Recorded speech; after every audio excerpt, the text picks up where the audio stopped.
افغانانو په کابل کې د پاکستان د سفارت مخې ته څه شروع کړي دي؟ دغه سفارت مخکې به څه رامنځته شي؟ شګوفه نورزی څوک ده؟ ولې د سفارت مخې ته خیمه وهلې ده؟ ویډیو را سره تر پایه پورې وګورئ، په ټولو شیانو به پوه شئ. ګرانو مینوالو، السلام علیکم، وخت مو په خیر. د افغانستان په ولسي جرګه کې د هلمند ولایت د استازي شګوفې نورزی په مشرۍ د پاکستان سفارت مخې ته د منظور پښتین او ملګرو د نیول کېدو خلاف پرلت خیمه ووهل شوه.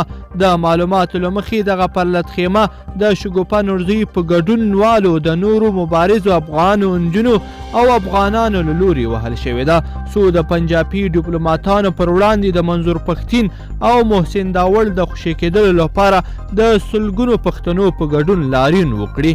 دوی له نړیوالې ټولنې وغوښتل چې پاکستان د پښتون ژغورنې غورځنګ د مشرتابو ژر تر ژره خوشي کولو ته اړ باسي. دغه اعتراضه خیمه تیر ماښام لګول شوې ده چې لا هم دوام لري. د نورزی پر وینا د دې پرلت خیمه به تر هغې پورې دوام پیدا کړي څو پورې چې د پاکستان ریاست له لوري د پښتون ژغورنې غورځنګ مشران ناخوشي شو.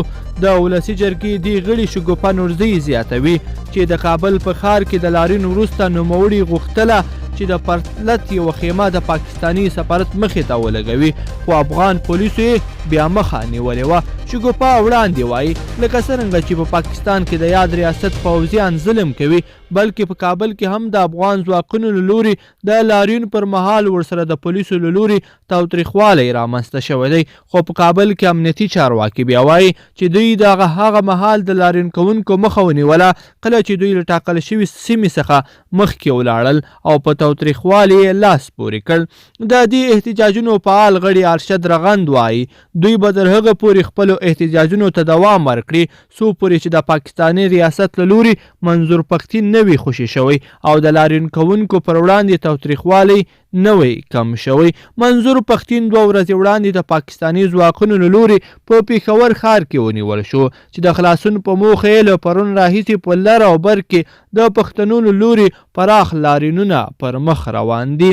ګرانو مینوالو، په دې هیله چې مطلب به مو راسره تر پایه پورې کتلی وي. که چیرې مو همدغه مطلب خوښ شوي نو در سره لایک کړئ او نورو ملګرو سره هم شریک کړئ. تر بلې ویډیو پورې د لوی الله په امان.